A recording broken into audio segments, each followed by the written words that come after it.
যে আমাদের এই সুন্দরী বোনটাকে কারো কাছে রাখা আমাদের জন্য নিরাপদ নয়। কিন্তু ওই যে জুরাইজ নামক যে আল্লাহওয়ালা ব্যক্তিটা আছে তার কাছে রেখে যেতে পারি। কে সে? বিশাল বড় আল্লাহওয়ালা বুজুর্গ। তার কাছে যদি রেখে যাই ওই বান্দাটা আমাদের বোনের ইজ্জত নষ্ট কোনোদিন করবে না। তিনজনের মাসওয়ারার সাপেক্ষে বোনকে নিয়ে গেল।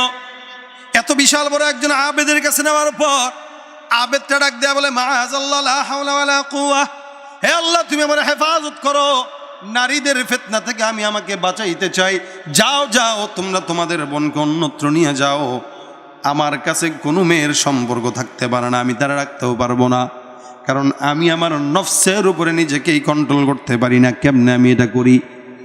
আল্লাহওয়ালা আবেদটা যখন তিন ভাইকে বোন সহ এদিক থেকে ভাগায় দিলেন, দেখেন আল্লাহওয়ালা বুজুর্গর নিয়তটা খারাপ ছিল না ভালো ছিল? ভালো ছিল। কারণ একটা মেয়েকে আমার পাশে রাখবো, কোনোদিন না কোনোদিন সমস্যা হয়েই যেতে পারে। যার কারণে চিন্তা করলাম না না এই মেয়েটাকে আমার কাছে রাখা মুশকিল হয়ে যাবে। আল্লাহওয়ালাটা তিনজন ভাইকে বিদায় দিয়া দিল। কিছুক্ষণ পর শয়তান নফসের মাধ্যমে ধোকা দেয়। নফস ডাক দেয়া বলতেছে, রে তুমি যেই কাজটা করলা এই কাজটা বড় খারাপ। কারণ এই তিনজন ভাই তাদের সুন্দরী বোনকে অন্য কোনো জায়গায় যদি রেখে আসে তাহলে তার জীবনটা অনেক কেমন যেন এমন একটা অবস্থায় চলে গেল। অর্থাৎ যার কাছে রাখলো সে যদি তার সঙ্গে কোনো খারাপ কাজ করে তাহলে সমস্ত দায়ভার তোমার হবে। কারণ তুমি বড় বুজুর্গ, তুমি যেমন রাখতে পারবে অন্য কেউ রাখতে পারবে না। তুমি যেইভাবে আমানতের সঙ্গে মেয়েটাকে তোমার কাছে রাখবা, দুনিয়ার এমন কোনো বুজুর্গ নয় যেই বুজুর্গ তোমার মতো আমানত রক্ষা করতে পারবে। সুতরাং মনে রাখবা এই মেয়েটার সতীত্ব যদি কোনো কারণে নষ্ট হয় তাহলে সমস্ত দায়ভার আল্লাহর দরবারে তোমারই দেওয়া লাগবে। দেখেন শয়তান যে চিন্তাটা দিল, চিন্তাটা কিন্তু ভালো, মাগার উদ্দেশ্য খারাপ। জুরাইজ চিন্তা করে ঠিকই তো বলছে, আসলেই তো। এই ভাই কই কই কই এদিকে আসেন এদিকে আসেন। বলে কি? বলে দিয়ে যান আপনার বোন থাকবে, তবে শর্ত আছে। বলে কি? ওই যে দূরে দেখা যায় ঘর, ওই ঘরের ভিতরে আপনার বোন থাকবে। খাবারের যখন সময় হবে খাবার আমি আমার ঘরের বাহিরে রেখে দেবো, গেটের দরজার সামনে। এখান থেকে আপনার বোন খাবারটা নিয়ে যাবে, আবার সুন্দর করে দুপুরে আসবে খাবার নিয়ে যাবে, রাত্রে আসবে খাবার নিয়ে যাবে। আমি তার খাবারটা তার ঘরে পৌঁছাইতে পারবো না। এই উদ্দেশ্য। এইভাবে যদি রাজি হয় তাহলে আপনার বোনকে রেখে যান। তিনজন ভাই রাজি হয়ে গেল। এই আল্লাহওয়ালা প্রত্যেক দিন তার ঘরের বাইরে খাবারের বাটি দিয়া রাখে। এরা বারবার আসে আর যায়, মেয়েটা বারবার আসে আর যায়।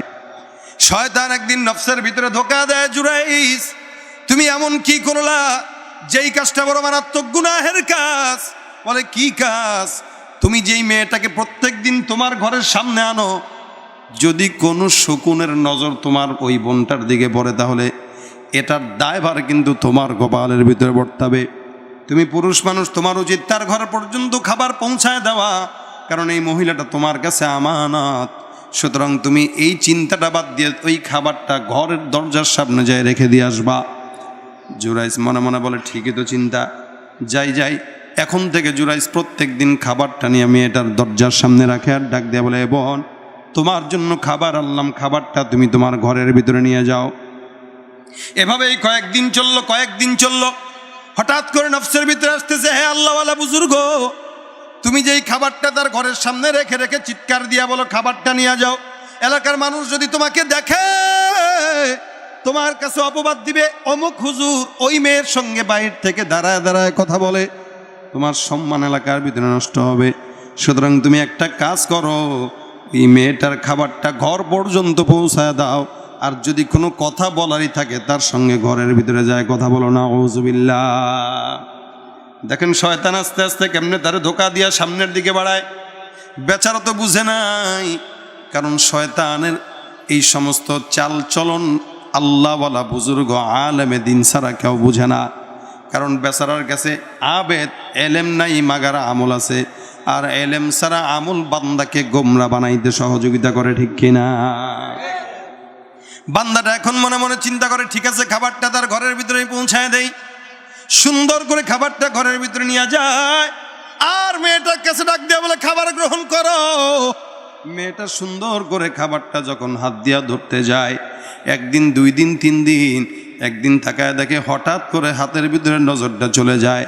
হায় হায় কি সুন্দর চমৎকার হাত। এখন নফসের ভিতরে শয়তান ধোকা দিয়া ডাক দেয়া বলে, হে জুরাইস, তুই বেটা কোনো পুরুষ নাকি? বেটা কাপুরুষের বাচ্চা, তাকায় দেখ, যেই মেয়েটা তোর হাত থেকে খাবারটা গ্রহণ করে, এই মেয়েটার হাত যদি এত সুন্দর হয়, না জানি তার চেহারা কত সুন্দর হয়। নাউযুবিল্লাহ। জুরাইস যখন চিন্তা করলো, কিরে এত চমৎকার হাত, এই কারণে মাসালা হইল মেয়েরা হাত কেউ ঢাকবে পর্দার মাধ্যমে, হাত মোজার মাধ্যমে, কারণ হাতটা সুন্দর। আল্লাহ পাক রব্বুল আলামিন নারী জাতিকে এমন জাতি বানাইছেন আকর্ষণ দিয়া, যেটাই আছে ওইটাই সুন্দর। এই জন্য নারীরা কাপড় যখন নাড়বে উঠানের মধ্যে না, বারান্দার মধ্যে না, নিজেদের ঘরের মধ্যে। কারণ এলাকার কোনো খারাপ মানুষের নজর যদি ওই কাপড়ে পড়ে, তাহলে ওই মহিলার ব্যাপারে খারাপ চিন্তাও আসতে পারে।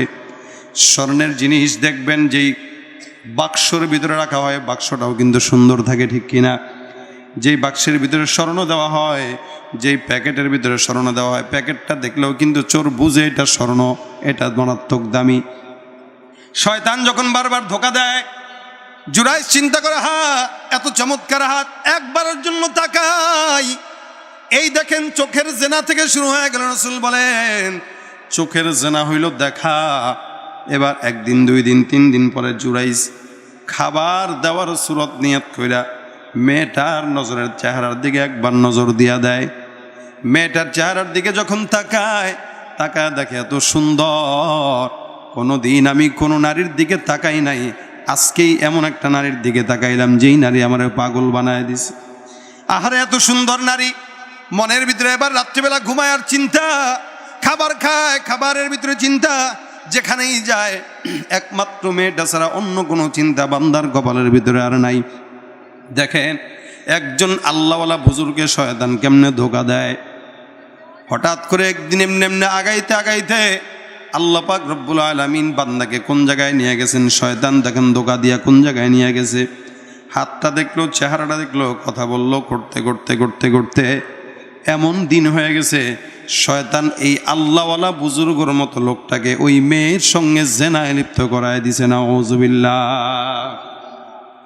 বান্দার গুনাহের শেষ পর্যায়ে হলো কুফরি অথবা জেনা। যখন জেনা হয়ে গেল, পেটের ভিতরে সন্তান, এই সন্তানটা পেটের ভিতরে নিয়ে সে নারীটা ডাক দেয়া বলে, হে আল্লাহওয়ালা, আপনার সঙ্গে আমার গুনাহ হয়ে গেল, পেটে আমার সন্তান আপনার।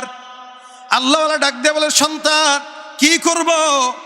দুনিয়ার জমিনে সন্তান যখন চলে আসছে, আল্লাহওয়ালা জুরাইজ ডাক দেয়া বলে, সন্তানকে কি করবার? হায় হায়, মানুষ যদি জানে তাহলে তো আমার বড়ই অবদনাম হয়ে যাবে।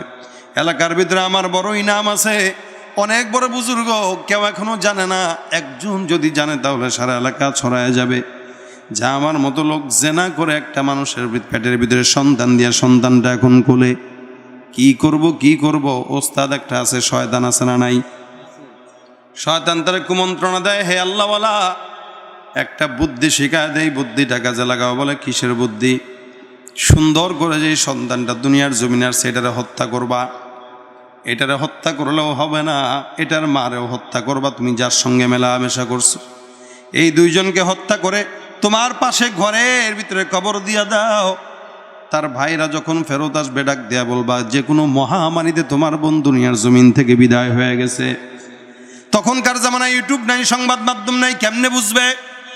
জুরাইজ মনে বলে, আরে চমৎকার চিন্তা, এছাড়া আমার সন্তান বাঁচানোর জন্য আর কোনো পন্থা নাই। সুতরাং জুরাইজ ওই ছোট্ট শিশুটাকে হত্যা করলো। নাউযুবিল্লাহ। এমনই করে মেয়েটাকেও হত্যা করলো, ঘরের পাশে কবর দিয়ে দিল। কিছুদিন পর যখন 3 ভাই হাজির, ডাক দিয়া বলতেছে, আমাদের বোন কোন জায়গায় আছে একটু বলেন। জুরাইজ ডাক দিয়া বলতেছে, তোমাদের বোন মহামারীতে আক্রান্ত হয়ে দুনিয়ার জমিন ত্যাগ করলো। আমি তাকে অনেক চেষ্টা করলাম বাঁচানোর জন্য, পারি নাই। এই যে পাশেই কবর, তাকায় দেখো, এই যে পাশেই কবর আছে, কবরটা জিয়ারত করে তোমরা বাসায় যাও। তোমরা আল্লাহর মেহমান, জিহাদ করে তোমরা আসছো। 3 জন বান্দা কানতে কানতে বেহুশ। রাত্রিবেলা যখন ঘুমায় গেল, দেখেন শয়তান গুনাহ করাইলো আল্লাহওয়ালাকে দিয়া, বুদ্ধি দেওয়াইলো আল্লাহওয়ালাকে দিয়া। রাত্রিবেলা যখন ঘুমায় গেছে 3 জন ভাই, শয়তান তিনজন ভাইয়ের স্বপ্নের ভিতরে চলে আসছে। প্রথম ভাইয়ের স্বপ্ন দেখাইলো, এ ভাই তুমি তোমার বোনকে তালাশ করো, পাও নাই, তোমার বোন তো মৃত। তবে তোমার বোনকে মৃত এমনি এমনি হয় নাই, তোমার বোনকে মারা হয়েছে, হত্যা করা হয়েছে। বলে কে? ওই যে আল্লাহওয়ালার কাছে রেখে গেলা, সেই আল্লাহওয়ালা তোমার বোনের সঙ্গে জেনা করছে, খারাপ কাজ করছে, সন্তান জন্ম দিছে। নিজের সম্মান বাঁচানোর জন্য সন্তান সহ কবর দিয়া মেরে তারপরে কবর দিয়া রাখছে। বিশ্বাস না হয় তো কবরটা খুঁড়ে তালাশ করে দেখো, তোমার বোন আর বাচ্চাকে পাইবা। লাভ দিয়া ঘুম থেকে উঠে আরেক ভাইয়ের ঘরের ভিতরে যায়, যে ডাক দিয়া বলো, আমার ভাই কি ব্যাপার, আমি তো গভীর রাতে স্বপ্ন দেখলাম এমন। দ্বিতীয় ভাই বলে, আরে আমিও তো একই স্বপ্ন দেখলাম। তৃতীয় ভাই বলে, আমিও তো এই স্বপ্ন দেখলাম। তিনজনের স্বপ্ন একসঙ্গে মিলে গেল। চলো আমরা ওই ভণ্ডটার কাছে যাই, ভণ্ডটার কাছে যাই। এতদিন পর্যন্ত আল্লাহওয়ালা বুজুর্গ, এখন বলে কি ভণ্ড? কারণ আল্লাহওয়ালার লেবাস নিয়ে কাজটা আল্লাহওয়ালা করে নাই, যার কারণে মানুষরা এখন তারা আর বিশ্বাস করে না। যাওয়ার পরে সুন্দর করে কবরটা করে তাকায় দেখে নিজের আপন মায়ের পেটের বোনটা ওই জায়গায় মৃত কবরের ভিতরে শোয়া, তার পাশে ছোট্ট একটা বাচ্চাও শোয়া আছে। মেজাজ খারাপ হয়ে গেছে, আলেম এই আবেদটাকে মারা শুরু করে দিল। এত বড় বুজুর্গ গির্জার পাদ্রী, এরা হত্যা করার জন্য বাদশার কাছে বিচার দেয়, বাদশার সামনে নিয়ে যাবে।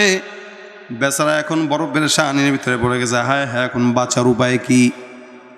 এই তিনজন মিলে তারা ধরে ধরে যখন নিয়ে যায় বাদশার দরবারে, শয়তানটা সুন্দর করে মানুষের সুরতে তার সামনে হাজির হয়ে গেছে। শয়তান ডাক দেয়া বলে, আমারে চিনো? বলে, তুমি কে?